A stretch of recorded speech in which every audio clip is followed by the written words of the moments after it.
시청자 여러분 안녕하십니까? 이 시간에는 시청자 여러분들이 잘 유념하실 거는 이 프로그램의 제작은 시청자 여러분에게 정보하고 자료를 제공하는 데 목적이 있지, 투자하시는 거는 여러분 의사의 결정을 하시고 그 다음에 여러분이 그 책임 사유가 있습니다. 다만 제가 그 방송을 해드리는 거는 여러분들이 의사결정을 하실 때 도움이 되고자 해서 이 방송이 제공이 되는 것을 알고 있습니다. 그 다음에 바로 오늘 뭐냐면은 그 유명한 분양형 호텔 속에서 레지던스라고 그러는 것이 뭔가, 이거는 어느 특정 상품을 홍보 위한 것이 아니고 제가 마침 그 홈쇼핑에 출연을 했었기 때문에 거기에 나가기 때문에 바로 이 레지던스라고 그러는 거를 좀 더 세부적으로 한번 들여다봤습니다. 그래서 요즘 많이 회자들 되고 있기 때문에 시청자 여러분들에게 지금 수도권 북부 쪽에 도로망 새로 개설되는 도로망에 의한 지역 추계 분석이 일어나고 있는데, 요거 하기 전에 바로 요 앞부분에다가 여러분 양념으로 바로 뭐냐면 부동산 시장에서 살아남기 어떻게 되냐, 1% 초저금리 시대 부동산 시장에서 살아남기라고 하는 제목 가지고 잠시 긴급하게 편성을 해봤습니다. 우선은 여러분들 요즘 초저금리라고 많이 들어보셨죠. 그리고 어떻게 되냐면 보편적으로 금융기관에서는 약 4%, 5%를 기준으로 하더라고요. 그래서 4, 5% 정도 되면은 중금리, 그 다음에 6% 이상을 넘어가게 되면 이제 고금리, 그러면 이제 2%, 3%대가 되면은 저금리인데, 1%와 마이너스, 일본 같은 데서 덴마크 같은 데서는 마이너스 금리가 나왔다라고 그러죠. 이와 같은 1%나 또 아니면은 0% 시대일 때는 요걸 초저금리라고 그런다 이거예요. 그러면 어떻게 되냐? 전 세계가 대한민국만 초저금리가 아니고 전 세계가 다 초저금리다. 그건 바로 뭐냐면은 금리를 낮춰서 금융기관에 있는 돈을 밖으로 내모는 겁니다. 밖으로 내몰아가서 소비도 해라, 뭐도 해라, 주식도 사라, 부동산도 사라, 뭐도 사라 라고 그러는데 이 돈이 지금 움직이질 않고 있습니다. 주식도 안 사고 채권도 안 사고 부동산도 안 사고 이러한 현상인데, 이게 대한민국만 그런 거냐? 아닙니다. 전 세계가 다 그런 거예요. 뭐 유일하게라고 볼 수는 없지만은 요즘 금리를 올리고 있는 미국을 제외한 전 세계 200여 나라에서 바로 이 같은 초저금리 시대의 도래예요. 그러면 우리는 어떻게 되냐? 그동안에 5%에서 10% 정도 수익을 발생했던 보통 중금리나 고금리 시대에 시청자 여러분들 그 생활에 능숙하셨다 이거예요. 하고 해가지고 여러분 몸에 밴 것이 바로 얘기하는 5%나 10% 이와 같은 중금리와 고금리 시대에 여러분이 익숙한 이 바로 뭐냐면 투자에 대한 패턴이 이젠 바로 저금리 시대 또 초저금리 시대의 내용을 바꿔야 된다 이거예요. 그때는 어떻게 됐습니까? 여러분 주식 갈라, 또 아니면 사모펀드나 정크펀드 갈라, 또 그 다음에 수익이 높은 채권도 갔죠. 부동산에는 청약시장 갔죠. 뭐 분양권 매수를 해서 또 여러분 피를 얹혀서 넘겼죠. 그야말로 상품이 늘비했습니다. 뭐냐? 돈 갈 데가 늘비했다 이런 얘기예요. 그래서 그 중에서 제일 마음에 드는 걸 골랐다라고 해도 과언이 아닙니다. 이게 중금리와 고금리 시대예요. 근데 지금은 어떻게 되냐? 전 세계가 모든 경제가 다 초저금리, 저금리 시대로 변한 거예요. 지금 경기 불황이다라고 하는 건 대한민국만 아닙니다. 전 세계 200여 나라가 다 불황인 거예요. 전 세계가 다 불황인 거예요. 여기서 과연 누가 먼저 살아남을 것인가? 결국은 너의 죽음은, 너의 불행은 나의 행복, 그러는 것처럼 이와 같이 서로들 어떻게 되나 금리 인하 경쟁, 또 환율을 갖다가 지금 올리고 내리고 환율에 대한 싸움이 벌어지고 있죠. 왜 그러냐? 나 혼자 먼저 살아야겠다. 이것이 옛날에 보통 우리가 얘기하는 동조화라고 우리는 이러한 데에서 이제는 비동조화, 나 혼자 가겠다라고 우리는 것이 이제는 세계 경제 싸움이 됐습니다. 대한민국만 그런 건 아니다 이거예요. 그럼 바로 뭐냐면은 우리가 그동안에 5%나 10%대 능수능란하게 했던 어떻게 됩니까? 투자 행태가 이제 변하게 되는 거예요. 그렇죠. 그렇기 때문에 자, 이제 2% 미만의 보통 금리가 나타나게 되는데 바로 이제는 수익률이 문제가 아니에요. 원금이 까지냐 안 까지냐가 문제예요. 바로 원금의 손실이 나오느냐 안 나오느냐가 지금의 문제다 이거예요. 이게 과거에는 몇 프로 줄래? 몇 프로 줄래? 몇 프로 줄래? 뭐가 안전해? 이렇게 갔었는데 지금은 뭐냐면 전체 상품이 어떻게 됩니까? 원금이 까지는 거예요. 원금의 손실이 있는 거예요. 자, 시청자 여러분, 지금 1%라고 우리는 초저금리 시대에 여러분 부동산에서 보통, 아니죠, 우리가 경제학에서 보통 얘기하는 7위 법칙 많이 들어보셨죠? 자, 1%를 1% 늘렸을 때 산술 평균 방식으로 계산을 하면은 1억이라는 돈이 2억이 되는데 딱 100년이 걸립니다. 그러니까 어떻게 되냐? 한 살 때 세상에 태어나자마자 1억을 예금을 해놓으면 100살 때 2억이라는 돈을 받으셔야 돼요. 그래서 그 사이에 이자를 다시 넣는다 이거예요. 무슨 얘기야? 이자가 나오면 또 넣고 거기에 나온 걸 또 넣고 우리가 보통 이걸 복리라고 그러죠. 이러한 복리 방식으로 계산하면 이게 7위 법칙이에요. 그래서 어떻게 되냐? 자, 우리가 이 세상에 태어나면서 돈을 1억을 갖다 은행에다 예금하고 한 푼도 안 받아 쓰는 거예요. 이자라는 걸 한 푼도 받지를 아니하고 그대로 은행에 들어가는 거예요. 그렇게 되면 72년이 걸린다는 얘기예요. 그럼 어떻게 됩니까? 자, 우리 자손들이 태어나면서 1억을 기증을 했으면은 그 태어난 애가 72살이 되었을 때 2억을 받아가 오는 그러한 세대예요. 그게 지금의 세대예요. 바로 뭐냐면 이제서부터 진정한 투자라고 그러는 것은 바로 뭐냐?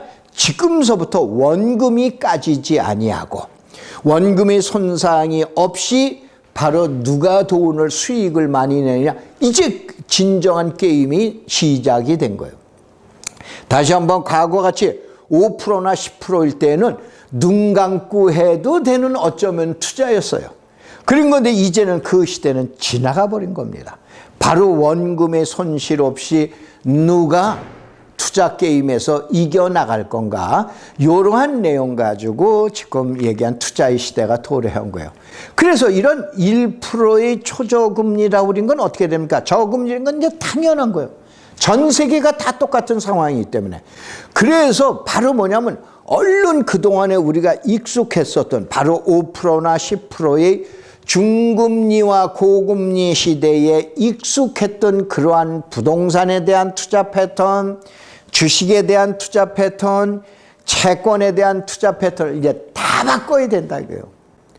그러니까 어떻게 됩니까? 지금 930조, 우리나라 1년 예산의 거의 3배 정도 된다라고 그러는 2배를 넘어가는 그런 어마어마한 돈이 바로 뭐냐면 갈 곳을 못 찾는 거예요. 갈 데가 없는 거예요. 무서워서 못 가는 거예요. 원금이 손살될까 봐 못 가는 거예요. 그러니까 전부 그게 은행에 있으니까 자꾸 금리를 낮추는 거예요. 나가라 그러는데 안 나가는 거예요. 왜 안 나가? 원금의 손실이 있을까 봐. 그래서 바로 이젠 무슨 시대? 부동산에서 여러분들 젊은 사람들이 우리 옛날에 중금리와 고금리 시대 때는 어떻게 전세 비율이 70%야 80%야. 아이고 전세 않고 집 사이지. 그거는 중금리와 고금리 시대 얘기예요. 그런데 요즘의 30대 보통 에코 세대라고 그럽니다. 이 같은 에코 세대 때는 어떻게 되냐? 자, 이 같은 그거는 우리 아버님, 할아버님 시대 지나간 시대의 얘기입니다. 지금은 1%대의 초저금리, 저금리 시대입니다. 이런 때는 바로 뭐냐? 부동산에서도 잘못 들어가면 원금의 손실이 딸 수 있습니다. 그래서 요즘 젊은 친구도 어떻게 돼요? 지금 얘기한 집을 안 사고 어떻게 됩니까? 전세로 들어가려고 하는데 전세가 없는 거예요. 왜 그러냐? 전세를 갖고 있는 사람은 반전세로 나가지고 단 몇 푼이라도 받아야 되겠다 이거예요. 그래서 월세화 시대가 급격히 도래된 거예요. 이거를 많은 전문가분들이 뭐라고 얘기합니까? 이제는 전세 시대의 붕괴, 월세 시대의 도래라고 그러는데 그냥 무적정 덮어놓거나 우리는 그냥 속어를 쓰는데 어떻게 됩니까? 그냥 무조건 무작정이라고 그래야 되나요? 그냥 이와 같은 저금리 시대에 나오는데 왜 저금리 시대에 이런 현상이 나오는가는 이거를 이해시키는 사람이 없어요. 바로 뭐냐? 부동산 시대에서도 부동산 시장에서도 월세 시대의 도래와 전세 시대의 붕괴라고 하는 건 가장 큰 이유는 저금리의 시장에 의한 그 기조가 지금 부동산 시장에 깊숙이 긴급히 아주 화급하게 지금 들어오기 때문에 이런 현상을 보는 거예요. 그래서 이제서부터는 뭐 어떻게 되냐? 부동산을, 자, 우리 민법 99조 봐보면은 뭐 토지와 건물은 뭐 부동산이다, 그 외에는 동산이다라고 그러는데 이제는 그러한 시대가 지나갔어요. 이제 여러분들 저 리츠라고 들어보셨죠? 엄청나게 인기가 좋습니다. 처음에 나와서는 흐지부지했어요. 왜냐? 고금리 시대 때는 그러나 전 세계가 이제는 투자의 시대, 소위 말해서 조금 죄송합니다만 꼬부랑 말을 쓰면, 영어를 쓰면 인컴 게인 시대냐 캐피탈 게인 시대냐 해서 캐피탈 게인 시대에 가버리는 거예요. 보통 지금 얘기한 인컴 게인이라는 이자 소득 시대의 도래가 된 거예요. 전 세계가 다시 한번 도래가 된 거예요. 이러한 시대에 부동산 자체도 이제는 바로 금융으로 봅니다.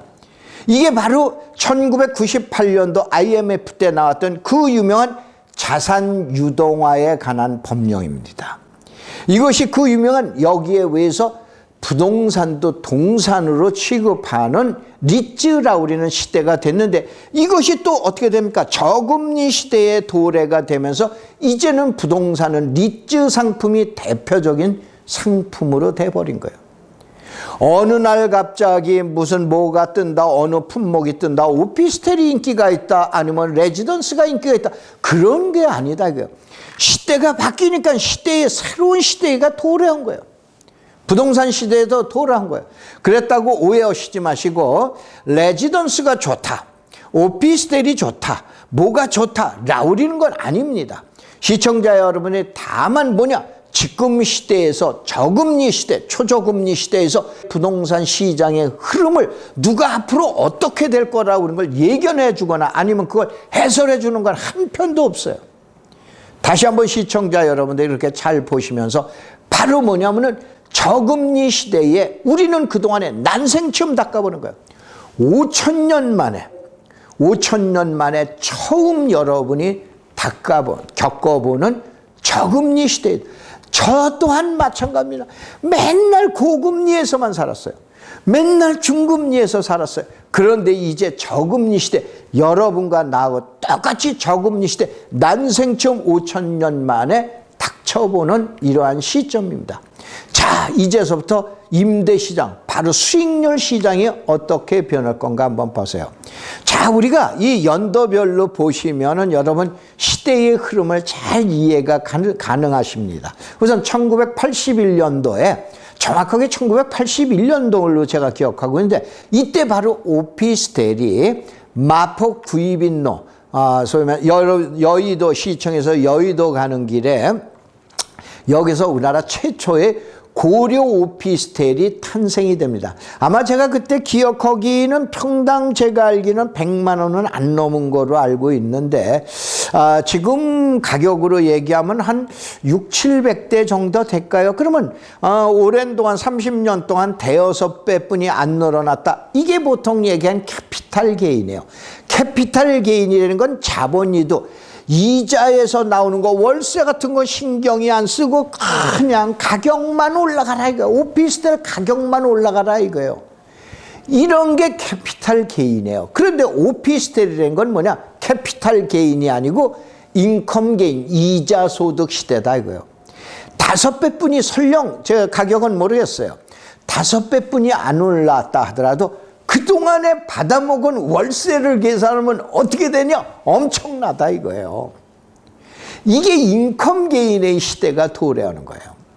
바로 다시 한번 이제서부터는 자, 캐피탈 게인이라는 자본이도 어디 투자했을 때 그게 얼마가 올라가느냐라고 우리는 것이 과거의 중금리, 고금리 시대 때의 부동산 상품이에요. 저금리 시대 때는 안 올라가도 돼. 얼마나 올 거야? 그 대신 원금이 소위 말해서 손상이 있을까 없을까 이거 따지는 거예요. 이게 바로 우리가 보통 얘기하는 저금리 시대 때 나타나는 현상이에요. 그러다가 이것이 오피스텔이 나타나면서 90년대 나타납니다. 바로 뭐냐? 오피스텔은 좀 어떻게 말하면 있는 사람들이 그래도 들어가는 거니까 그거보다 더 수준이 낮은 바로 제2그룹이 들어갈 때가 바로 뭐냐? 그 유명한 원룸에다가 또 거기서 더 제3그룹이 대기자 그룹이 나타나는 입주하는 고시원이 등장하는 거예요. 이게 이제 1990년대 그래서 오피스텔에 대한 대체 상품으로 자, 그건 있는 사람이다. 그럼 좀 소득이 떨어진 사람은 어떻게 해야 될 건가? 그래 놨을 때 원룸 시장과 고시원이 바로 등장하게 되는 거예요. 그러다 2000년대에 이제 핵가족화 시대가 도래하는 거예요. 이러면서 그 유명한 도시형 생활주택이라고 우리는 도생주택. 도시형 바로 뭐냐? 원룸보다 조금 진보되고 고시원보다 조금 진보되면서 바로 주거용으로 사무실이 아닌 주거용으로 갈 수 있는 이와 같은 도시형 생활주택이 등장하게 되는 겁니다. 그러다가 바로 2010년대에 바로 뭐냐? 초저금리 시대로 나가다 보니까 이제는 부동산을 동산처럼 하는 리츠 시대가 도래하다 보니까 그런 거에 의한 펀드, 자금들이 있는가 하면 실질적으로 바로 뭐냐? 분할을 해서 자, 1억짜리인데 너 1,000만 원, 나 1,000만 원, 1,000만 원에서 10명이 모여서 1,000만 원을 우리 한번 1억짜리에 도전해보자 라고 우리는 상품으로 해서 부동산을 하나의 동산화로 시작하는 바로 호텔을 분양형으로 가는데 지분제로 들어가는 소위 말해서 나눠서 가지고 들어가는 레지던스가 출발이 나오게 된 거예요. 이런 시대가 도래하면서 바로 우리는 이와 같은 시장의 상품 자체가 많은 변화를 겪게 됩니다. 자, 시청자 여러분들, 저금리의 당연한 경제활동은 그래서 바로 뭐냐? 고금리 시대 때 모든 이제 경제활동도 이제는 패턴을 바꾸셔야 돼요. 새로운 이제 소위 말해서 패러다임이 필요한 거였는데 보통 우리가 얘기한 살인적인 전세, 월세 시대, 왜 상가시형, 보통 우리가 얘기하는 꼬마 상가라고 얘기하더라고요. 꼬마 빌딩, 꼬마 상가. 이 같은 꼬마 상가, 꼬마 시장, 이와 같은 시장이 등 다양한 패턴에 의해서 부동산 시장에 다양한 상품들이 나타나요. 바로 부동산을 유동화 시대로 보는 시대가 나타나는 거예요. 자, 시청자 여러분들 중에서 연세 드신 분들이 많은 시청들하고 계시는데 유동화라고 하는 건 뭐냐면 그냥 부동산을 동산으로 현금처럼 만드는 거예요. 이걸 유동화라고 그럽니다. 유동화라고 그래요. 소매에서 말랑말랑하게, 딱딱한 걸 말랑말랑하게 만든다라고 그래요. 그래서 그 유명한 자산 유동화에 관한 변화가 나왔죠. 그래서 그동안에 어떻게 되냐. 우리가 오피스텔이 어떻게 하면 대한민국 수익 부동산에선 이거였었죠. 과거에 처음 1981년도에 나와가지고 지금까지 오피스텔이 자 역세권에서 제일 먼저 땅을 갖고 있으면 뭘 짓게 돼? 오피스텔 지어볼까 이거예요. 가장 수익 상품의 대명사예요. 그런데 아까 얘기한 대로 시대에 따라서 또 소득에 따라서 계층에 따라서 요 내용들이 바뀌고 있다 이런 얘기예요. 그래서 바뀌는 거를 갖다가 우리들 많이 보셔야 됩니다. 자, 여러분들 그 유명한 공장 같은 경우도 이제는 아파트형 공장에서 이제는 그것도 어떻게 됩니까? 지금 얘기한 리츠 상품으로 막들 이제 다시 나오기 시작하고 여러분 재건축과 재개발 시장이죠. 이 재건축과 재개발 시장에서도 바로 뭐냐면 핀테크에 의해서 이제는 바로 이런 유동화 자금들이 들어갈 수 있게끔 돼 있어요. 시장이 이제 많이 변화가 옵니다. 그래서 과거에 5%나 10%의 중금리와 고금리에 익숙했었던 이러한 시장을 이제는 벗어나셔야 돼요. 그래서 이제 칠의법칙까지 같은 걸로 해서 화면에서는 이제 설명을 이제 좀 드렸는데 한번 이렇게 봐봤을 때 우리가 이제 한번 봐야 됩니다. 보통 한 2.6%의 상품이 나왔다고 가정을 했을 때 2.6%라 우리는 상품이 나왔을 때 15.6%를 뭘로 띄어야 되냐면 이자 소득세로 띄어야 됩니다. 보통 최근에 아마 여러분들 제2금융권에 가면 한 2몇 %대 주실 거예요. 15.6%를 이자 소득세로 띄면은 실질적으로 여러분 손에 쥐는 것은 1.5% 정도뿐이 안 됩니다. 1.53가 아마 2% 정도뿐이 안 됩니다. 그래서 최근의 상품들은 아무리 여러분이 2%대의 안정적인 수익을 갖다 보장한다 해도 실질적으로 손에 쥐는 거는 2.54%, 2.67% 선 정도뿐이 안 되기 때문에 실질적으로 여러분들이 그 원금을 쓰지 아니하고 원금에다 이자를 합쳐서 곱이 될 때는 이것도 얼마가 걸린다? 약 54년 정도가 걸리게 됩니다. 바로 1억을 2억으로 만드는데 50여 년이라는 이러한 기간이 지난다고 보셔야 돼요. 자, 그러면 이제 현재 우리나라에는 약 930조라 우리는 이런 부동자금이 있습니다. 시중에서 투자할 때를 찾질 못해서 돌아다니는 이러한 자금이 있는데 이것이 그동안에는 단기채 펀드하고 수익 부동산으로 갔어요. 어떻게 되냐? 자, 금리가 낮으니까 채권을 사가지고 잠시 기다리고 있다가 금리가 오르면 튀어야지. 부동산이 올라오면 튀어야지. 주식이 올라오면 튀어야지. 자, 주식은 왜 안 올라? 왜 마이너스가 돼? 세계 경기가 나빠.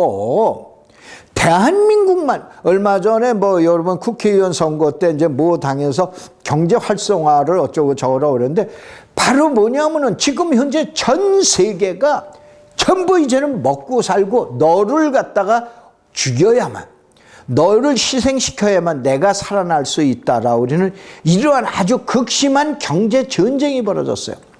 그런데 이 930조가 아까 얘기한 대로 금리가 올라가면은 부동산도 가고 금리가 올라가면 시장이 좋아지니까는 회사도 좋아지겠네. 그러면 주식도 올라가겠네. 그러면 증권 시장으로 가고.